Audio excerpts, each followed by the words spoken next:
கோவை வாலாங்குளம் படகு இல்லத்தில் கட்டணத்தை குறைக்க வேண்டும். தமிழ்நாடு காங்கிரஸ் மனித உரிமைத்துறை கோரிக்கை மனு. கோவை மாநகராட்சி ஸ்மார்ட் சிட்டி திட்டத்தின் கீழ் வாலாங்குளம் குளக்கரைகள் சீரமைக்கப்பட்டு படகு இல்லம் அமைக்கப்பட்டுள்ளது. இது தமிழ்நாடு சுற்றுலாத்துறை கட்டுப்பாட்டின் கீழ் இயங்கி வருகிறது. இங்கு படகு சவாரிக்கு பல்வேறு வகையான படகுகளுக்கு 200 ரூபாய் முதல் 1000 ரூபாய் வரை கட்டணங்கள் நிர்ணயம் செய்யப்பட்டுள்ளது. இந்த கட்டண விலை அதிகம் என படகு இல்லம் அமைந்ததில் இருந்தே பொதுமக்கள் பலரும் தெரிவித்து வருகின்றனர்.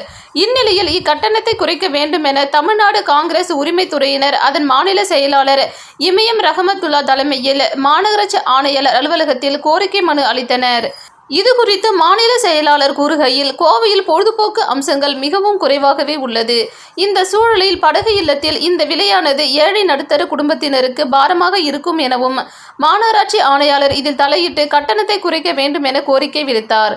மேலும் கட்டணங்களை குறைத்தால் அனைத்து தரப்பு மக்களும் தங்களது குடும்பங்களுடன் சென்று வருவார்கள். மேலும் ஏராளமான சுற்றுலா பயணிகள் வருகை தருவார்கள் என கூறினார். மேலும் அங்கு பார்க்கிங் வசதி இல்லாததால் அடிக்கடி விபத்துகளும் கூட்ட நெரிசலும் ஏற்படுவதாக தெரிவித்தார். மேலும் கரும்புக்கடை பகுதியில் தெருநாய்கள் அதிகம் உள்ளதாகவும் அதற்கும் நடவடிக்கை எடுக்க வேண்டும் என கேட்டுக்கொண்டார்.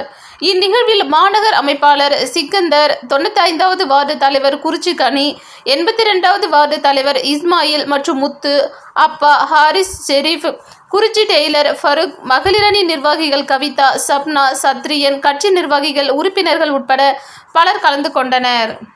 தமிழ்நாடு காங்கிரஸ் கமிட்டி மாநில தலைவர் செல்வ பெருந்தகை அறிவுறுத்தலின் பேரிலும்,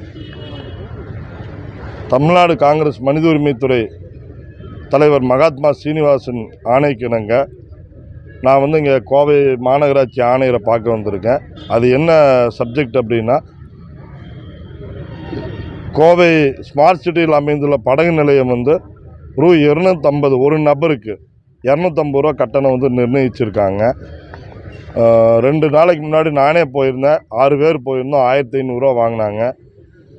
அப்போ அது ரொம்ப மன அழுத்தமாக இருந்தது. அது போகக்கூடிய மக்கள், ஏழை மக்கள், இந்த வேலைக்கு போகிறவங்களுக்கு இதெல்லாம் ரொம்ப கஷ்டமாக இருக்கும். அதை குறைக்க சொல்லியும், அங்கே வாகன போக்குவரத்து நெரிசலும் விபத்து ஏற்படுது. அதை அதுக்குன்னு தனி பார்க்கிங் வசதி அமைக்கணும்னு சொல்லி கார்ப்பரேஷன் ஆணையர் கமிஷனர்கிட்ட நாங்கள் மனு கொடுக்க வந்திருக்கோம். 2வது, கோவை கரும்புக்கடை பகுதியில் தெருநாய் தொல்லைகள் ஜாஸ்தியாக இருக்குது. அதனாலையும் வாகன விபத்து ஏற்படுது.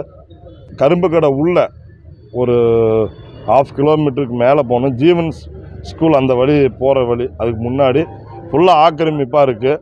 பல வருடமாக இருக்காங்க. அதை எடுக்க சொல்லி நிறையா டைம் சொல்லியாச்சு.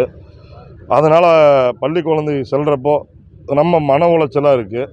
அதை ஆணையர் அவர்கள் அதுக்குன்னு ஒரு தனி குழு அமைத்து அதை அந்த ஆக்கிரமிப்பு அகற்றணும் அப்படின்னு சொல்லி கேட்டுக்கொள்கிறேன்.